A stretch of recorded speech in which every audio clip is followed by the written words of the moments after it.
Hello, everybody, and welcome back to episode 101 of the Tundra Cast. We're going to be covering the results of the HLinka Gretzky Cup today and their implications on the 2025 NHL entry draft in this episode, which makes me very excited to announce a very special guest that'll be joining the podcast today. He's a senior writer with Dobber Prospects, a contributor with Editor in Leaf, and RecScouting's newest regional scout for Scandinavia. Everybody, Austin Kelly, welcome to the podcast, my man. Thank you for coming Yeah, on. Thank you for coming on. yeah, glad to be here. I've been following you guys for a while. Definitely excited to be a part of it. Yeah, we appreciate it. Thanks a lot. Thanks for coming on again. And we'll start you off something light before we just kind of get into some Lincoln related stuff. When did you first really get into scouting and prospects? What kind of drew that passion? And what's your favorite part for the work that you do for Dauber and RecScouting? Well, when I first got into hockey, it was actually about the first time I got into scouting. So I was about 9 or 10 years old. I'm dating myself, but there was the Taylor Hall Tyler Seguin debate, the Taylor versus Tyler debate, and I remember having a teacher who was super into it, had debates, and I've been watching hockey, for not that long, for about a year or so, but I thought it was really interesting because I didn't know who these players were. I didn't know anything about Taylor Hall, Tyler Seguin. I knew about the Leafs players. I knew about Crosby, Ovi, and it's like those were like the type of players I knew. So it's like like this whole new thing about CHL, about Europe. So that really caught my eye, and I watched as much as I could on YouTube, whatever was available at the time. Reading true stuff. And I had one other teacher, and he used to give me like all those the hockey news, all the yearbooks they had, all Oh, the draft sick. previews, stuff like that. And yeah, it was just super fun getting into it, having those conversations, debating. Ultimately, I won. I said I was Team Taylor. He was Team Tyler. So that was my first scouting win. And yeah, I always had an interest in it, but I got really back to it around the pandemic, and that was when there wasn't much hockey on, and at the same time, like there was a lot more uncertainty about the draft, and that kind of caught my eye around 2021, which is the Owen Power draft. And so around that time, that's when I really started to look into scouting, started to like actually watch games, watch tape, follow discussions more. And yeah, in about 2022, I started my account. I started following it, and that's when I got into college. So I kind of wanted to get into a little bit of professionalism, trying to get into stuff, trying to get into scouting, and yeah, it all went from there. So we must be around the same age, and because I was also around the same age when the 2010 draft happened. I was Team Tyler myself, but I was also pretty young. I just kind of knew him a little bit better. But obviously, growing up in Ontario, I watched a lot of those games. So that was an interesting draft for myself too. Yeah, it's Yeah. funny too because at that time it was like those the only two prospects I knew too was Taylor and Tyler because it was such a big Yeah, discussion. So it's like, I knew like the London maybe, Knights guys a little bit, but it was like it's mainly like Taylor or Tyler. That was the big discussion, right? So yeah, so it's like I didn't even like remember about anybody else at all. I think what Goodbranson went third or so, but yeah, I don't really remember that. I don't. Yeah, and it's like at that time I didn't know about any other player, but it was a fun discussion. So Yeah. Hey, I mean, that Taylor pick is looking pretty good in hindsight. Hart Trophy. yeah, I think Tyler could have been a player, but the injuries early on yeah. really derailed things for him. Mhm. Um, but it feels like just a couple days ago we were wrapping up the coverage for the 2024 NHL Yeah. draft, and now it's just full steam ahead, looking forward the whole calendar year to 2025. So from this past year's draft content, which I've been following your account religiously for, um, after post draft, who's kind of the guy that you were really shocked went as high as he did? And then on the other side, on the flip side, who do you think was a team that really capitalized on value and had, took a guy that you valued really highly, but went, a decent bit later than you probably would have expected? In terms of going high, I thought a lot of players really went where I would have expected them to. I think, if you look at, the top 16, obviously there's some shocks. Beckett Seneke, was surprising. Chuck, I think there was some surprise there at 7. But overall, I felt like, there was a bunch of, really strong picks that kind of, made sense what the team needed. Especially even like, a team like Philadelphia, taking Jellychenko, who teams were surprised about. But like at the same time, I mean, Luchenko, he has a lot of that Easton Cowan sort of, energy, playmaking talent that like a lot of teams, like they're gonna like and appreciate even more because of how well, Cowan has done this season. And I mean, I don't know. I don't know if there's anybody where I'd say I kind of feel like they were taken too high. Even guys like, Dean Letourneau, who I'm not big on, I can kind of understand why they were taken that high. But I mean, if I had to take one player where it's like I don't know if I would do that, it may have been um I don't know. I feel like kind of like Terry Perisic was kind of a pick I felt was a little high. I thought, Hmm. again, it's not a pick that I'm surprised by at 17, just based on the stats alone, based on, the potential to grow. But he's a guy, I think there's some questions there. The skating isn't perfect. It's how well did he gain from that system there in Prince George. But I mean, overall, I think, there's a lot of interest in Perisic, like how he can develop. I mean, already going, from, under 18 to WHL, 100 points in one season. It's definitely really impressive. Definitely really something, obviously teams are going to, like in terms of the growth. But, overall, I guess it's the one pick where I felt like you could have taken a little bit lower, but I understand. Yeah, and then conversely with the biggest steal, I have a feeling it's gonna be between two Finnish players, if I remember your draft board correctly. But Yeah, let me know if I'm wrong. no, yeah, no, I was really big on Kosahlides, and I believe I had him fourth, I believe, in my Yeah, ranking. yeah, I'm fourth, I And think. yeah, and I mean, like, it's a risky move, and I definitely, wasn't certain about it. I'm never certain when it comes to, making picks, but I mean, Hellenius, you saw what Anton Lundell did in the playoffs, how well he was like really able to elevate his game, showed, that maturity, that ability to like finally produce offense after kind of stagnating a bit his first few seasons. I feel like Hellenius plays kind of like Lundell, but he plays a lot stronger. He plays much better at center. He's a lot more consistent, and I think that's really going to help him. I think, he's a guy who has first line potential. He may be a second line center, but I feel like the potential is there for a top six center just based on his intelligence, his deceptiveness, his ability to, move the puck, to, go wherever he wants. Just have that, really strong offensive eye while not being the biggest player, but, he can handle himself defensively. And I think, guys like that, it's hard to project them just because, their size and all that. But I think Kalenius is like a really fun player, and I think there's a lot of upside there. Yeah, no, I think especially I think the big thing with Hellenius for me is that I think he showed just enough at Finland's international tournaments that year in his draft year to kind of really justify the upside because I think a lot of concerns with Finnish players in general the last couple of years is the Liga is just such a slower paced league that you wonder if the offense will translate because it hasn't for, some of the higher profile picks over the years. But he really took on more of a play driving and showed some more offensive creativity when he was kind of one of the go-to guys on that world championship team. And we saw a lot more than when he was playing more of a support role for in the Liga. So definitely a guy that, I was a little surprised just from a fit perspective. I think he went to Buffalo, right? Buffalo was the Yeah, team that ended up drafting him. I thought that was interesting because I was almost certain Buffalo was going to go right D, but he's a really nice player, and I think there's at least first line complementary role in him. If things pan out, so yeah, definitely like the shout for sure. yeah. And I think too, some people had concerns about his under 18 performance. He wasn't at his strongest, but you kind of got to remember he was playing against men the whole season. Again, like you said, the top six role where it's a lot more difficult for him. He has to put more compared to everybody else at his age group, and he even said in an interview at the end of the year he was just burned out by that point. So just the fact he did as well as he did internationally, I think definitely speaks to his ability. So what are the drafts that you've covered, Austin? What would you say is a player that you're most proud of when your draft analysis on? I would say mine personally is Easton Cowan. Ryan was a big Raykoff, Burstevitz guy. Who did you get right that most people didn't? And on the flip side, who's someone you were maybe lower on and that didn't really pan out as well as you hoped? Well, I haven't really covered the draft for that long, like professionally, but I think Fair enough.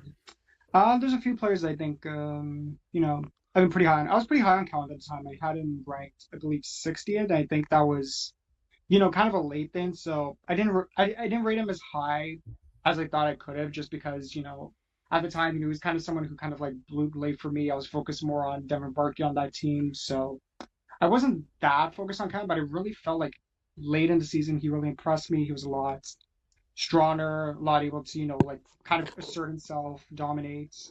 And yeah, I was really impressed by him late there. I guess one guy that I was kind of happy, I kind of ranked high. I kind of had, like a lot of upset for. I'm trying to go back to my ranking because it's gonna help me a bit. I'm gonna go back to 2023 because that Oh yeah, was for sure. Take your time. I sometimes I forget where I have guys I ranked. Like can't remember because I did like a top 160 or so, and so I got to remember what every single Yeah. person kind of. But yeah, I mean, I guess one person I was impressed by. It wasn't a high pick, but I had Tanner Molendyke at 31, and I feel like he's just taken some great steps. He's a really strong skater. He's dynamic. He's really grown on offense this past season, and a lot of and he did get taken in the first round. I don't remember a lot of people having him in the first round, but I think he's really proven himself, and that's a player that I feel like if you can create a defenseman that I really like, just that like that ability to like generate your own offense, that ability to move well, to like play both sides while not being like the strongest or the most physical, but you're the most hardworking. That's definitely the guy I think I would kind of look for in a defenseman. yeah, Saskatoon really missed him last year when he went down for a little bit. I remember because Yeah. I was watching Lazowski and Minton, and man, it was a rough stretch when he went down with that injury. That the rest of that blue line wasn't really up to scratch. So I think did he make the World Juniors last year? I think he did, right? I feel like he made some iteration of the team, but he's a guy that I think would get very heavy consideration this year. Yeah, for sure. Um, and from the ones that didn't pan out, is there anything that you've really learned over the past few years? Is there like a method or two you might have changed in what you look for, what you value in prospects? Um, yeah, I mean, I don't know if there's anybody right now who I feel like hasn't really panned out. I feel like the only thing that I've kind of focused on is like, at least for this past draft, is that there's a lot of players, who, are creative. They can, play well offensively. They're smart, but I think I was kind of like, I don't ever want to be a guy who's like biased on size, kind of focusing on the importance of it. But a lot of the players that I kind of like were like my best players available. And again, it's too early to like decide it, but they were all smaller guys, like 5'10", 5'11" or so. My highest guy was Tobias Heinonen. I had him at 64, 65th, I believe, and he went undrafted. So definitely I'm looking at like those smaller guys and trying to figure out, do I feel like, they can like generate enough offense? Can they like create well enough? Can they do well off puck enough for where I feel like I can rate them high? So it's like, like if a player's creative, they're smart, it's like okay, they're good, but like, I'm kind of focused a little more on the translatability of prospects. Can they do it? Where it seems like at a higher level, they'll be able to have this consistency at the pro level. Yeah, no, this past draft cycle, me and Nick fell victim to that too. My guy was Thomas Galvish, Mm-hmm. who I'm still shocked didn't get drafted, and Nick's guy was Alex Zetterberg, who what do you have Zetterberg ranked, Nick, roughly? I think it Somewhere was in the like the high 30 or the low 30s, I think. I think it's like yeah, 38, right? 39, somewhere Yeah, around that I had range. Galvis in the first round, so definitely something that, some of these guys like they really flash on screen just because like their agility at that size is just different than someone who's 6'1", 6'2", the movement is the change in direction is just so much better for some of these smaller players. But I think you're right where it's just, can that shiftiness translate like generate enough offense to justify maybe some of their shortcomings, and how translatable, what other things do they offer outside of that offensive generation and creation, and to see if they can actually make that kind of impact at the NHL level one day.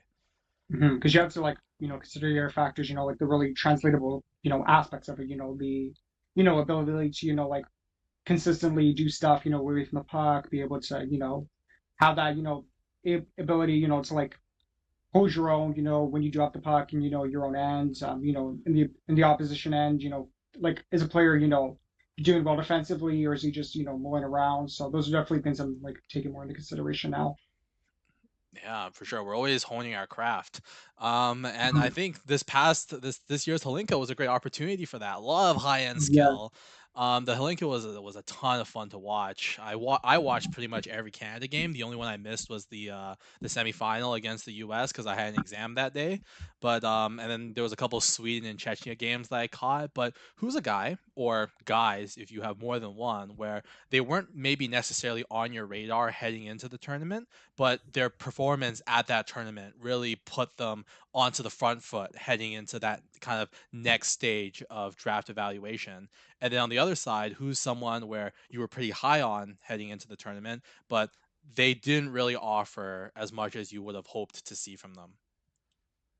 Um, yeah, I mean, like with just me right now covering, Scandinavia for Recruit, I thought that there were two players who play in Finland who I thought had really strong games. At the link, I thought Jiri Somovori, he plays for HIFK in the Finnish league. He's he's a smaller player. He's not again, he's one of those players, who isn't like the biggest, he's not the most physical, but like he's really exciting offensively. I think there's a lot of, untapped potential there. I think, you looked at a guy like Victor Klinsel who did really well offensively. I think Somerbury, he kind of showed a lot of that similarity and, being able to like control the puck, generate good offense, getting some chances. I like his defense is the one thing that obviously is gonna like kind of hold me back. But I was looking at some of the advanced stats, puck control, entries, breakouts, and they all look pretty good for him. And I thought that was something really positive. That kind of easy because from the eye test I felt like he was really strong and getting like some of Finland's best chances. I mean, Finland was not a team that seemed to like meet the moment as well as you wanted them to, but it kind of felt like he was somewhat of their bright spot in that tournament. And I thought too another guy from the Finnish league, another Czech player is Thomas Politin. Yeah. I was a fan of Politin. Somewhat last season. I wasn't the biggest guy, but I kind of felt like he did kind of play his way into the first round for me. I kind of felt like just that maturity. He uses his size well. He can play hard at both ends of the ice, and he's just a guy who has a lot of energy. He's smart, and it's the type of player I look for. That type of feisty winner. Can do a few things on the ice, not just one thing. Yeah, for sure. And for me personally, I really liked Michel Kapos's tournament. I thought he was Slovakia's best defenseman at that tournament, used in all situations. And I liked Vít Vahejsky's game as well. I know Stephen Ellis was also a guy that was a big fan of his game at the tournament. What about guys that you might have maybe had pretty high on your radar, as in people that you were expecting to go maybe in the top 15, top 20 that didn't really have the kind of tournament that you were hoping for, and you'll be looking for more to justify keeping them high up in your rankings as the season progresses. Yeah, I think two guys. There were two guys that I was actually like pointing at because I was asking myself that same question after HLinka, and I think two guys I kind of feel like they could have performed a lot better. First one, Sasha Boumedienne with Sweden. Boumedienne's the guy who I thought was in contention to be the top defenseman in this draft. He's one of those guys like who does well pretty much everywhere on the ice. But I kind of felt like in this tournament it was just really lacking for him. He went pointless. He wasn't as strong as he could have been defensively. There were some shifts where it seemed like he kind of didn't really respond well to the pressure that was put on him from some teams that were really strong offensively. And I mean, Boumedienne, he's a guy who he can go cold at times. It's happened in the USHL, but it kind of felt like you kind of saw like some of the worst habits come out from him, and I kind of felt like he's a guy who definitely could have done a lot better. I still think he's a top 10 prospect, but he's just someone who I wish did a little bit better, could have executed more because there were good flashes from him. There were moments where it seemed like he could really control the game, especially on the defensive end, but it's just going to take a little more from me. And if he's going to the NCAA this year, and if he can't really find that ability to shut down offenses, it's going to be difficult for him. I think another guy I was kind of hoping to do a little more comes from Canada. I mean, the Canadian team, for all things, won a gold medal, dominated, but I kind of want to see a little bit more from Jake O'Brien. Yeah.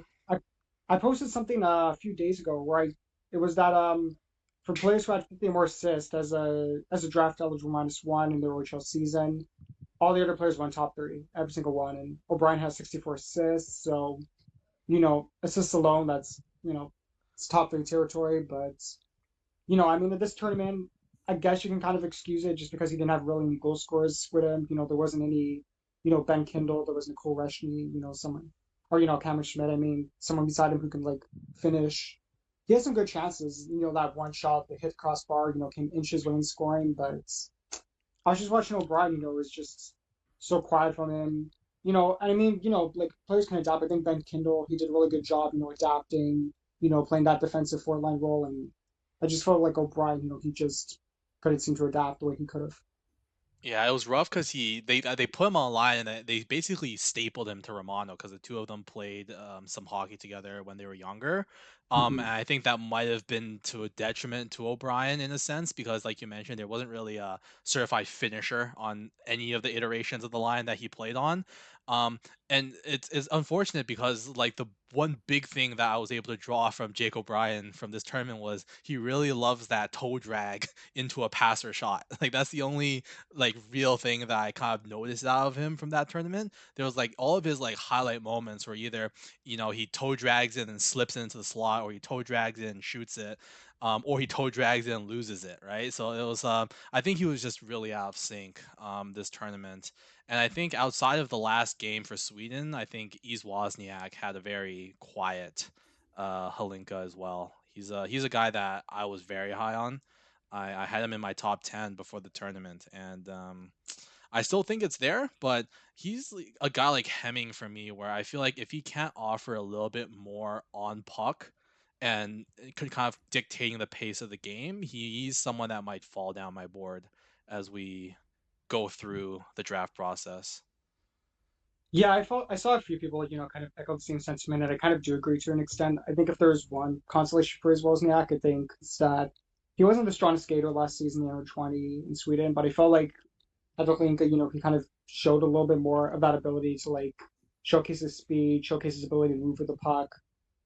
He's still not the fastest guy. He still doesn't have the best acceleration, but I kind of felt like he kind of showed like a little more of that mobility that was kind of hoping for him. That was kind of the big thing from him. So I didn't come away totally, enthused about his ability, about his game, but I kind of felt like, the big questions were somewhat answered. So, I mean, it's kind of a draw for me there on his Wozniak. I kind of have to see him a little bit more, but I think, with like the size, like he has some physicality, obviously really good offensive weapons. So, I mean, like the tools are definitely there. The tools are definitely there for him to succeed, and I think, next season it's definitely going to depend on how much he can use, how much can be translated. But I mean, there's some good, there's some bad, I think, with how we play.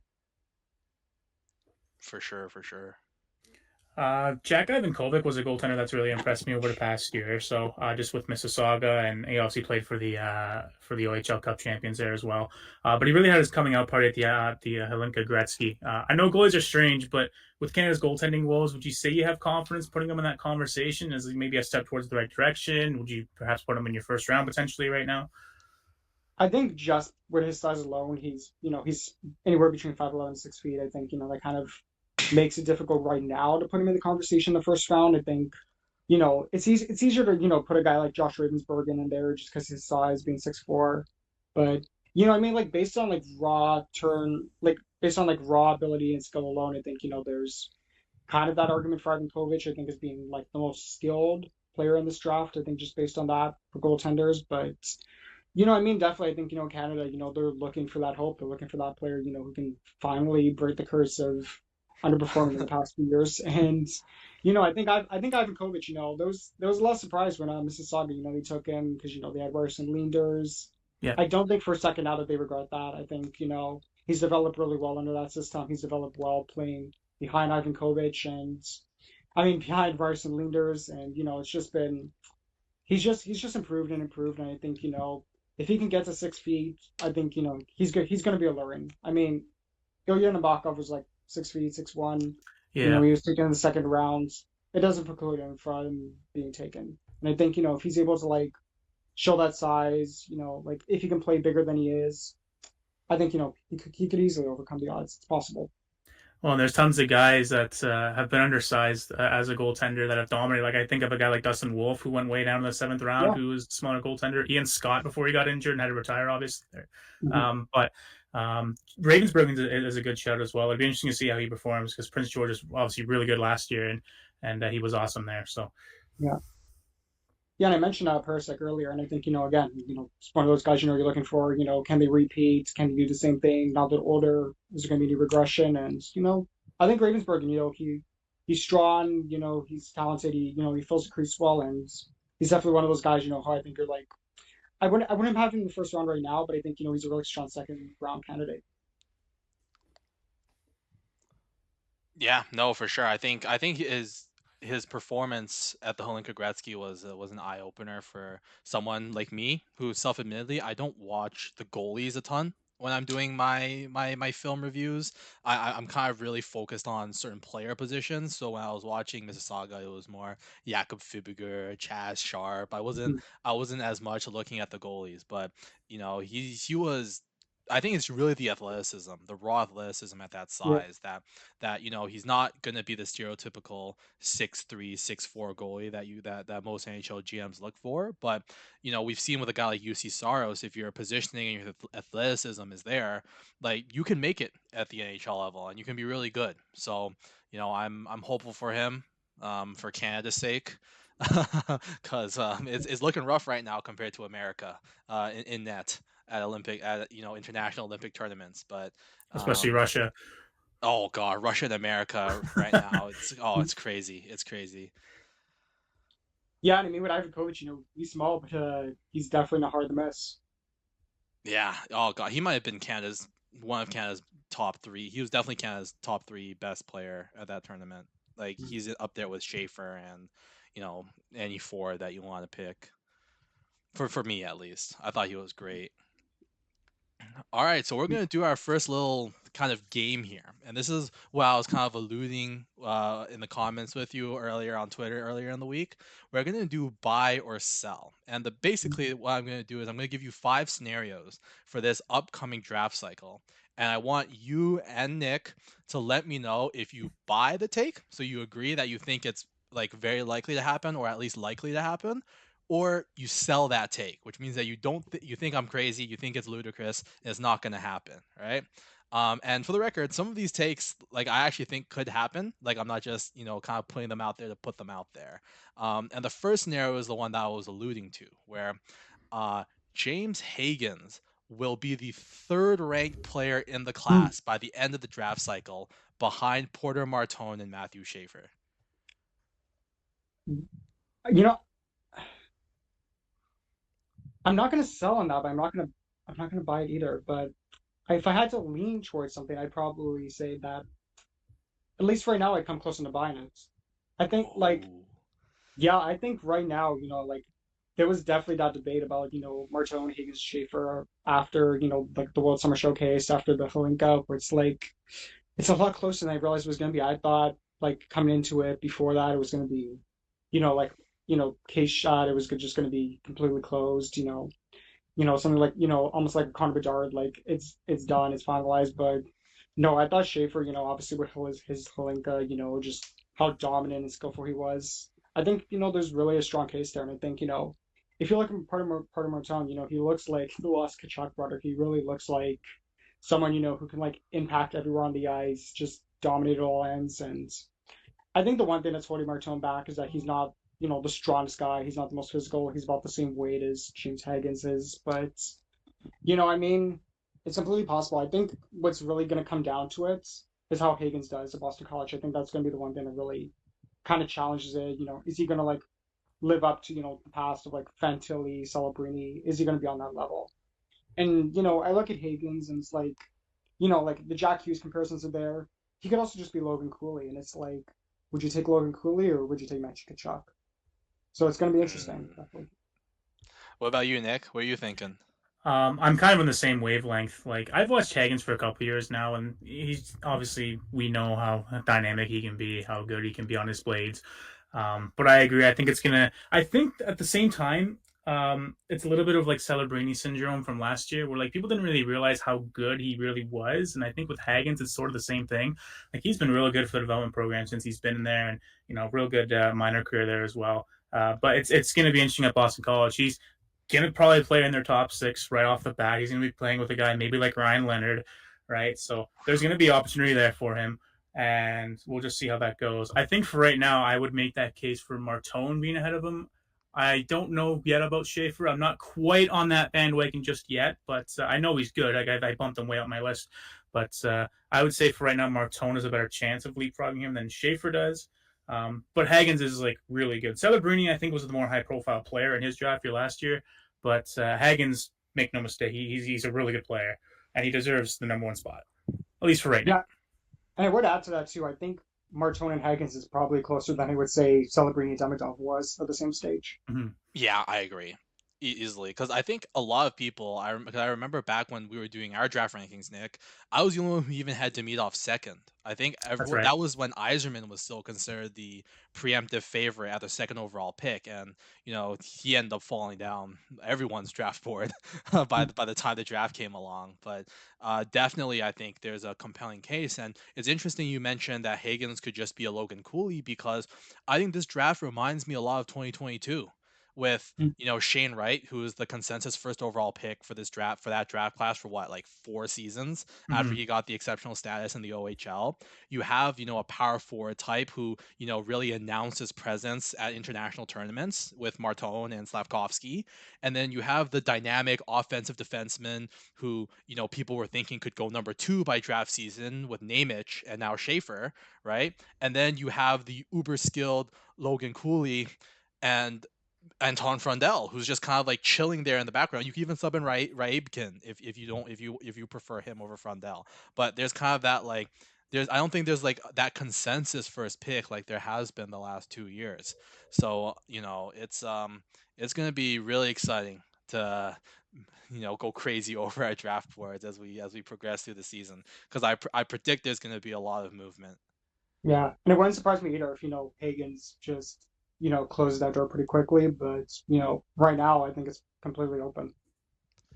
Yeah, for sure. Now, this next one is going to be one that's near and dear to our hearts because we talked about how much we love short kings and how maybe we love them a little too much. But there will be 2 or more players under 5'10. So we don't count James Higgins in here because he's 5'10.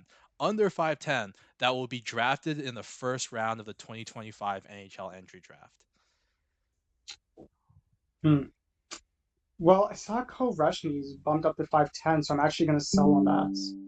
I think right now I would put Anna in the first round just because like everything he's done at the HLinka, just he's too dominant for Czechia. He's going to a really good team at Youngstown. That's had some really good development in the past few years, and I just trust him completely to be able to mold his game, to give him some more creativity, and I really think they can develop him into a first round player.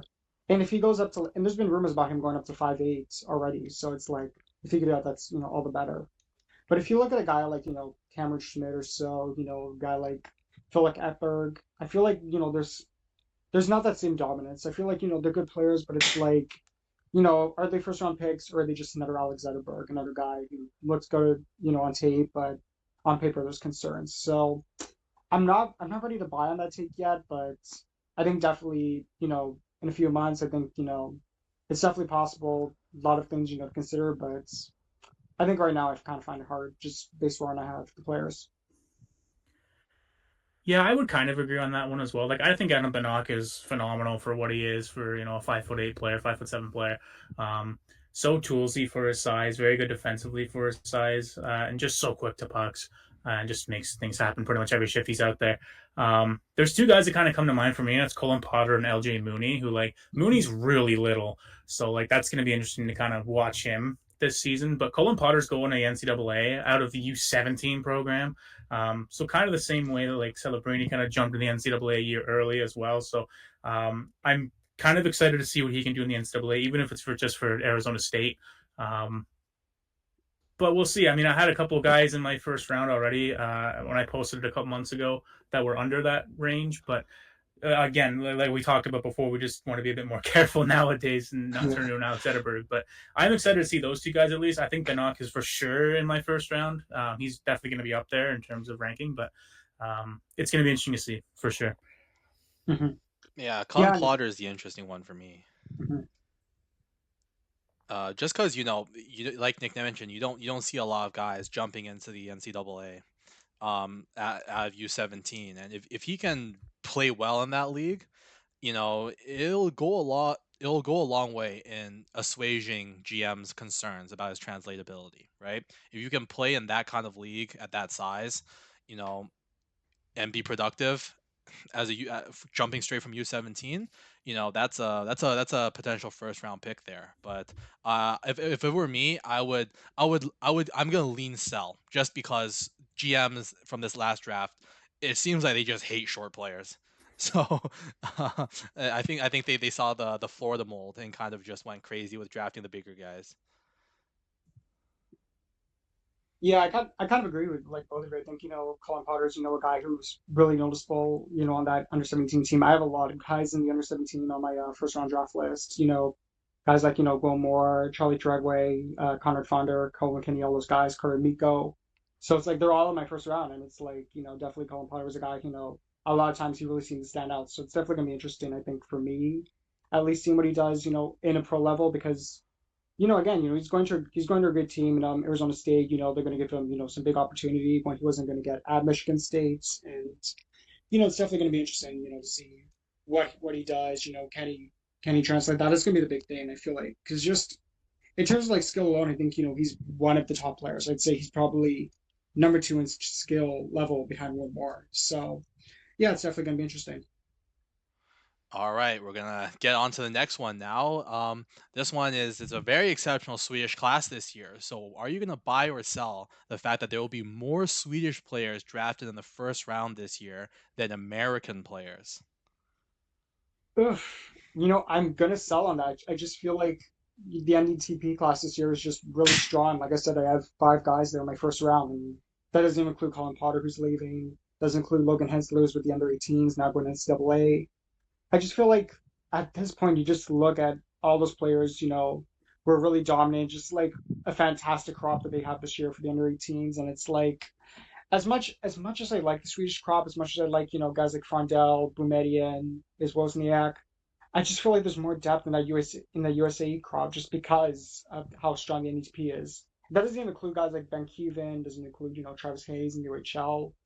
So I just feel like there's a lot more guys I really put faith in just because their translatability, their skill level, and I just think like a lot of the guys like Victor Klinsel, Philip Ekberg, Victor Eklund, lots of smaller guys as well. Anything can happen. It could be really volatile.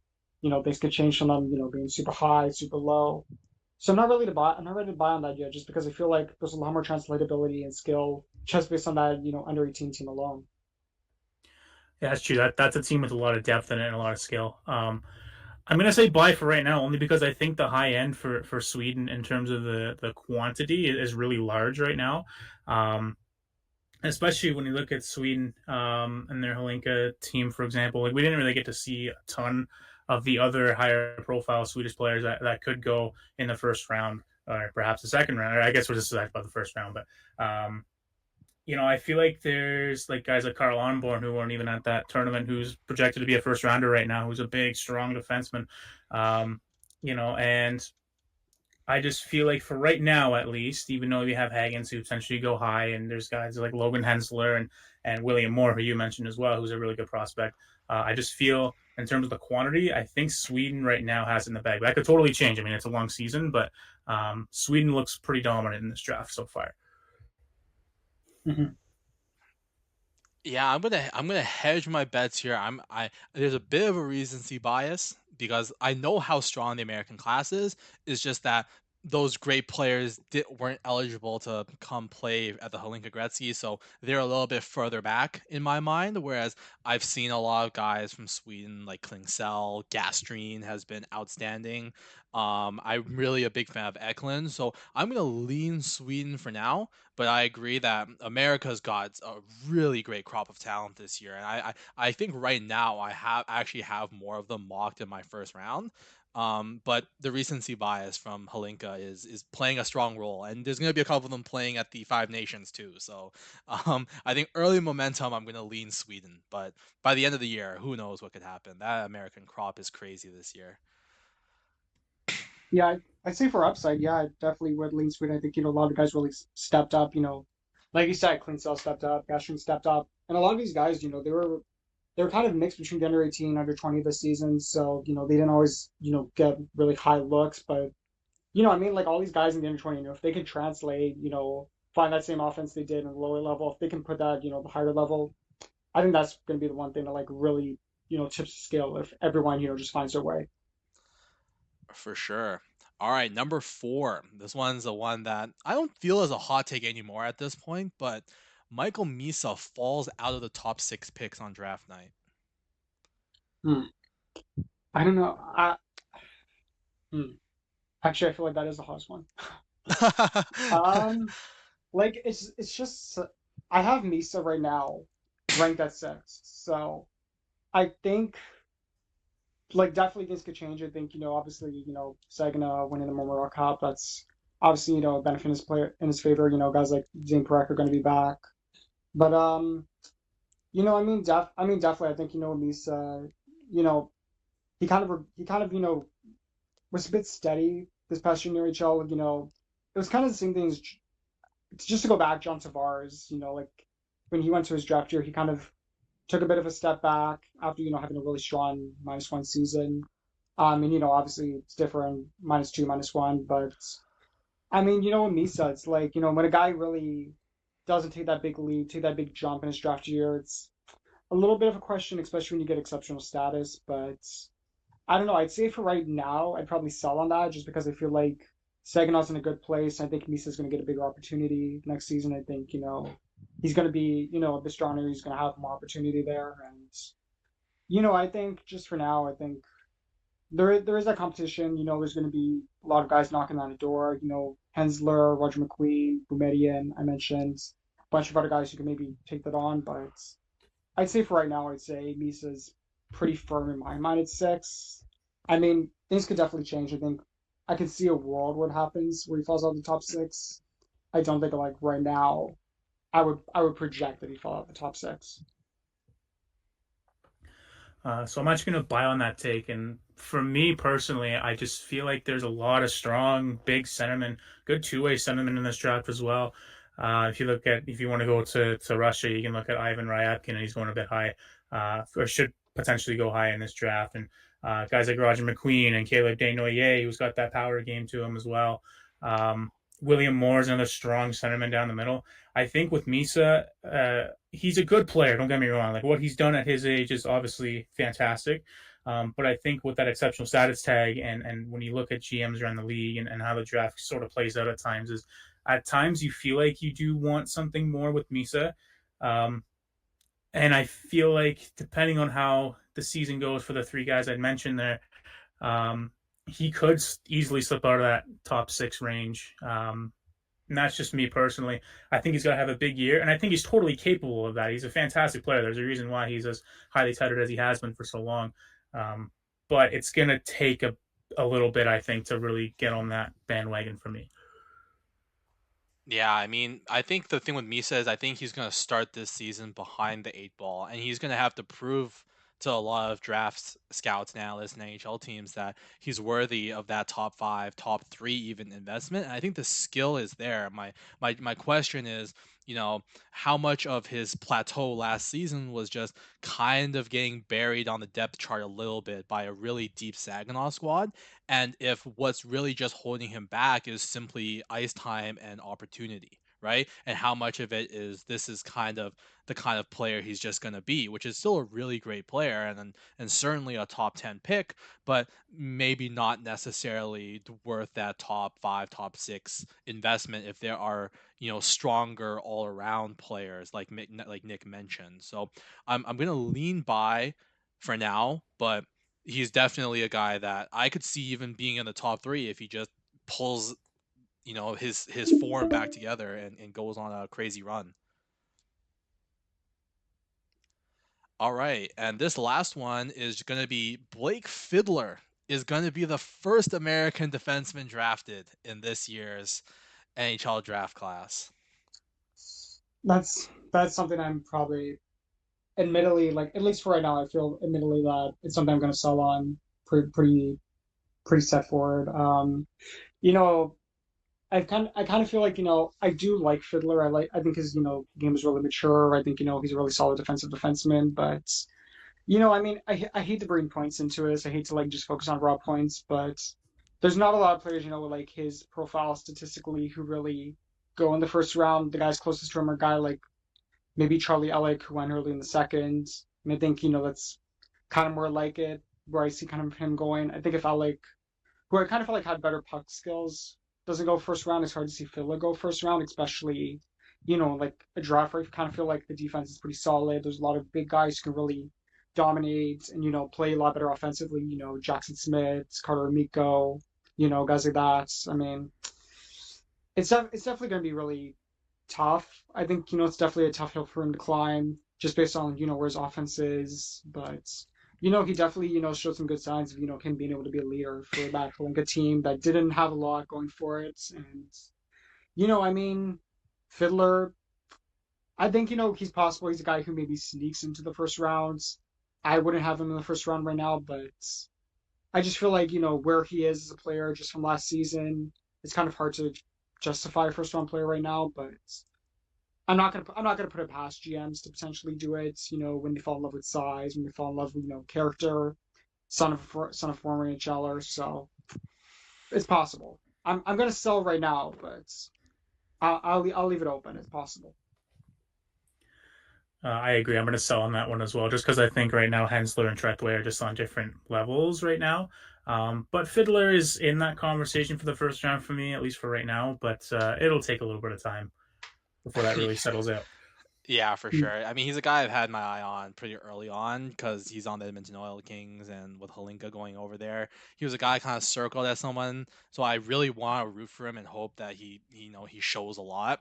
But I'm in general agreement. I think at best he's the number three defenseman, and I think it's a relatively big gap between him and the first two guys. If you want to move on to the next question, Nick. Yeah, so U25 Nations tournament set for the end of the month. Sweden, Czechia have announced their rosters already. Is there anyone in particular you're excited to watch from each of these teams? It doesn't have to necessarily be a draft eligible, but someone you might have penciled in per se. Hmm, I don't know. Trying to think. I didn't even look at the Five Nations rosters actually. Fair enough. That's fair. That's fair. We can always come back another time. We can always I've revisit it. Let me look that up actually, because I have not been really active online today. But I think I saw Czechia's roster, and I think what Benak and Merca, they're on that, I believe, They if are. I'm not Both of them are mistaken. on there. Yeah, Galvis is a so guy too. He's yeah, on the definitely. squad. Like, I think Thomas Galvis, it's gonna be really interesting. Like to see how he does. Is he gonna get stronger? Is he, gonna look a lot more dominant? Yeah, I'm seeing it now. They have a lot of strong guys in that team. Like defensively, Badinka's on there, Fibiger's on there, Dvorak, Merca, Vashekport. So it's definitely gonna be a strong team. If Galvis can make it, it's gonna be big for him. I don't think he's gonna get big minutes, but definitely, if he's someone who's on that squad, getting good ice time, definitely someone I'm looking at to see, how much more can like he handle himself. Is his defensive game a lot stronger? And yeah, I think a lot of the rec team are going to be looking at him too. I think there's a lot of guys that recruit, who really love Galvis. So Yeah, for sure. Um, so the World Juniors are always our favorite time of the year, and recently we just saw the World Junior Showcase commence to give us a taste of what the tournament could look like this year with the different rosters and invitees. Is there anyone that you paid close attention to, or someone you were hoping would have a good run? And do you have do you think that any of those guys will get a nod for the big one later in the year? um, yeah, I mean, I was looking at the USA because I was watching a lot of James Haggins, and I really felt like, I was watching it. Obviously, he's someone who I highly expect to make the team, but I was really impressed by, how much, more confident Cole Eiserman really looks. I feel like just offensively, just the fact that he's not, chasing that, goals record, like he just looks he's having a lot more fun playing hockey, just, going with the moment, showing up more as a playmaker, being a little more tough. He still needs to work on his physicality a little bit more, but I feel like there's a lot of positives. And if he's watched him at the under 18s, once he got that goal record, he looked a lot more confident as a player. He looked like a lot more like he wanted to play the game. He wanted to utilize his teammates more, and that's just going to bring out the best in him. I think he's going to be at his best. When he's not just focused on goals, when he's not a guy looking to to fill the score sheet, try to win an Art Ross, and when he's not doing that, you really get a really fun and engaging player. So I'm definitely looking to see what Yzerman can do. If he's not, the leading guy, it's like, can he take on that playmaking role? Can he be a guy who feeds his teammates? Can he do the stuff that a lot of GMs are kind of worried that he couldn't do, and that's why he fell. Oh yeah, that's a good shout. Hopefully Eiserman has a good one because I think I was pretty early on in the hate Eiserman campaign when I had him third at the start of the season. So he might be a generational goal scorer the way he can rip that puck. But I hope that you're right that he can round out the rest of his game and contribute in other ways outside of that shot. We know about the big names that are highly touted for the next couple of years. Gavin McKenna for 2026, potentially Lena Dupont, and then the year after. Is there anyone else that perhaps is ineligible for next year or two that you potentially have caught your eye already and made some strides towards being a top prospect? For 2026. Yeah, 2026 or like the year after potentially. Um, yeah, there's one guy I was really looking at a while back that I really had interest in playing in Sweden. Well, he's going to be playing in Sweden next season. Nicholas Aram Olsen. So he's another Norwegian like Sten Solberg, Michael Brandstad Nygaard. Very fun offensively. He has a really strong two-way game. He played for a Rebro last season, and he just looked really incredible. He really looked like he was able to handle himself really well against older competition. He was playing in the under 18. And he's just someone who like really kind of plays a lot like Brandstad Nygaard, having that, really strong, physical game, but also having, really strong goal scoring sense, really being really smart. And he's another guy who came from Villabringa, that really, great development program they've had for Norwegians in the past few years. So he's definitely someone I think, is really exciting. He may, move up a few charts. And, his teams, get to know him, get to see him a little bit more. I think defensively, a lot of teams, they don't really focus on, the defense. There's not a lot of excitement, early on. Everyone's, hyping up, Fair enough. the next big forward, goes on elite prospects, gets, 100 points. That's the big guy everyone focuses on. But I think, if you look at defense, I think there's two guys, who are going to be in the WHL who I really like, Dexter Rudolph, Keaton Mm-hmm. Vierhoff. They're really fun defensemen. Vierhoff, he's a big, powerful defenseman, has a good two-way game. I think, he's really translatable. He should be someone who I think, like pretty much fits in seamlessly to the WHL. And I think too, Daxon Rudolph, he's, really good mobile game. He's offensive, he can score, he can make passes. He does well, as, quarterback player. And I think, it's just such a modern defensive game, and he has good size too. So I think those are two guys I really think, potentially could be lottery guys in 2026. And it looks like another fun year in WHL. I saw a game with Daxon Rudolph like totally blew up a guy. I forget exactly what game it was, and just this past year, but he like one of the hardest hits I've ever seen from like a young player like that. So that was pretty impressive. I think Ryan Robrick deserves a bit of a shout as well. Plays for Niagara. Mm-hmm. He's in a really dire situation, Niagara. I mean, they've had a lot of controversy the past few years and just like not being good as well. But he looked to me, he looked a lot like Shane Wright in his rookie year. He's strong in the puck. He's got a really good shot, already one of the best in the league, I'd say. And I think he's going to take a lot of strides. And he's a late birthday, so he'll have an extra year under his belt. Yeah, Robert's actually someone, who I've followed for a long time, Mm-hmm. like for the past few years. Actually, when I was in college, one of my first reports was on Robert's brother, Dylan, because I was Right. writing about him going into the draft, with his size, could he potentially do it? He ended up doing it, but the year after. But, yeah, Robert is definitely someone I think, is in that at least top three, top five talk, just because, his skill, he's not done growing either. He's a guy, he has good character, he's smart, he knows how to like run plays, he can do things all by himself. And, that size, it's medicine. You have that guy who's like 6'4", 6'5", and he's gonna be coming at you, rush with the puck, and it's definitely a good guy, like just to watch out for. Yeah, for sure. Some great shouts. I like the Ryan Rubrick shout. And there's a couple of interesting names that I haven't really looked into yet, Austin. So I'm gonna have to give them a closer look when I look going forward. Um, so we're gonna be a little bit short on time, so we're gonna cut the last question for now. We're gonna go to something that I think will be a little bit fun for us. We're gonna do a little 2025 NHL entry draft game where we're gonna do a snake style draft. Three forwards, two defensemen, and one goalie are the slots that need to be filled up. and we're gonna give you the first pick. So it's gonna go Austin, Nick, me, Nick, Austin, and so on and so forth. And we're gonna be drafting off of any draft eligible for this season. And we're gonna create a team and see, well, we'll ask the public after the podcast is done who got the best squad. So if you want to take the first pick, Austin, it's all yours. Oh man, I've been laboring over this. Oh man, right, such a tough deal with Martone versus Higgins, but yeah, I mean, first pick, I'm just gonna go. Oh my God, I'm gonna take Porter Martone.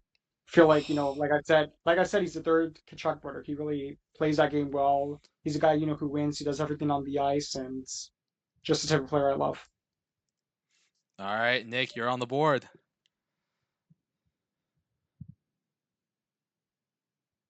You're still muted, by the way. Sorry, I didn't realize I was still muted. My apologies. I guess out of technicality, I'll just take James Higgins here. I mean, like I mentioned, we all know how dynamic, how good he can be on his day.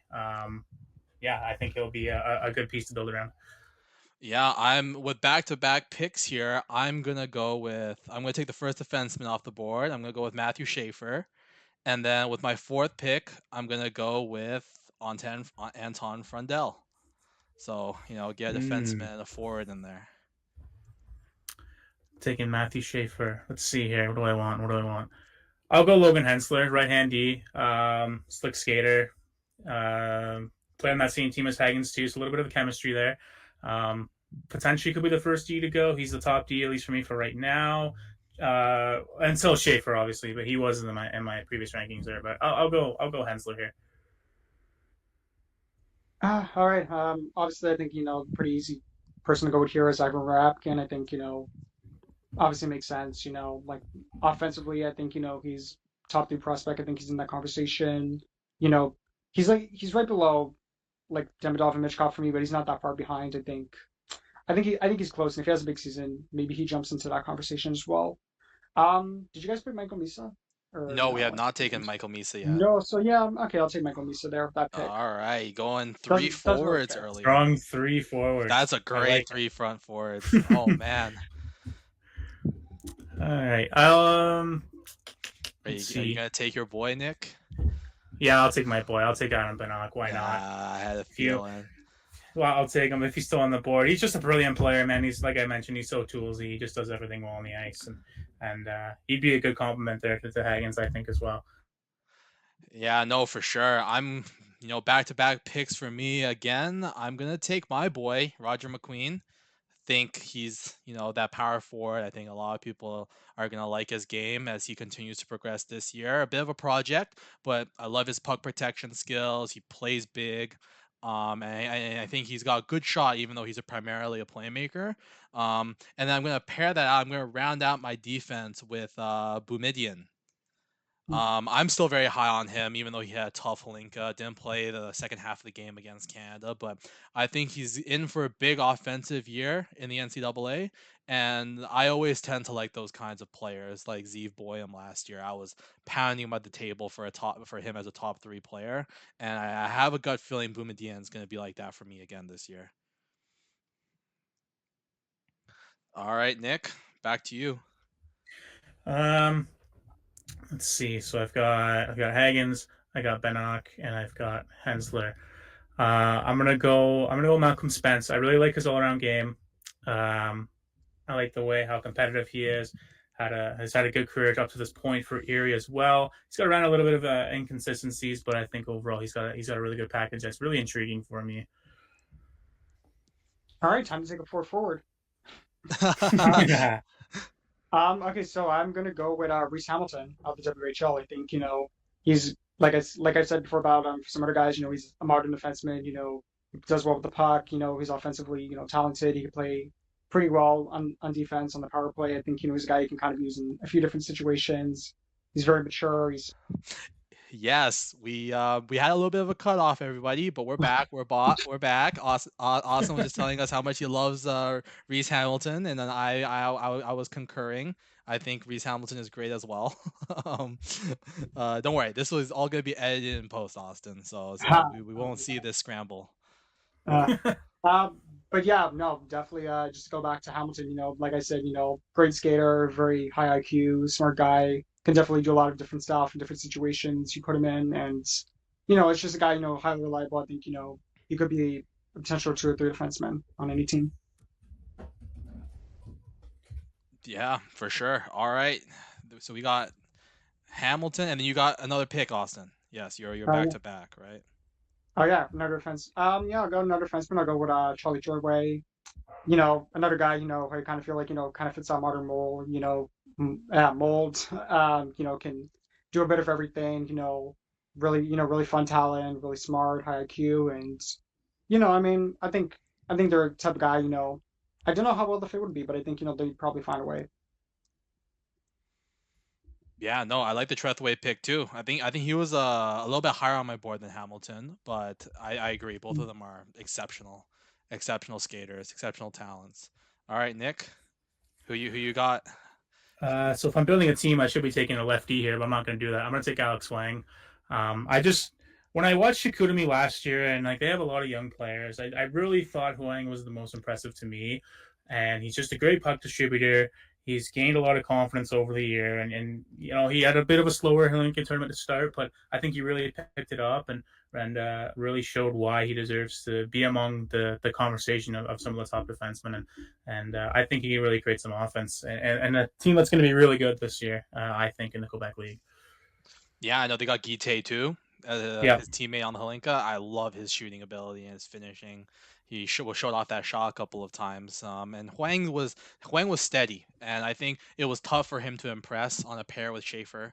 But I think he held his own. I don't think he made many mistakes, and that's valuable, especially with that right shot. So I like the Huang shot as well, even if he's not in my personal first round. I'm gonna go with Caleb Denoyer here. I think he had a very underrated HLinka Gretzky. It's rare to see a player play both on the first unit power play and the first unit penalty kill, which is what he did. Didn't score until the gold medal game, but he was all around the net. Great forechecking, retrievals, winning puck battles.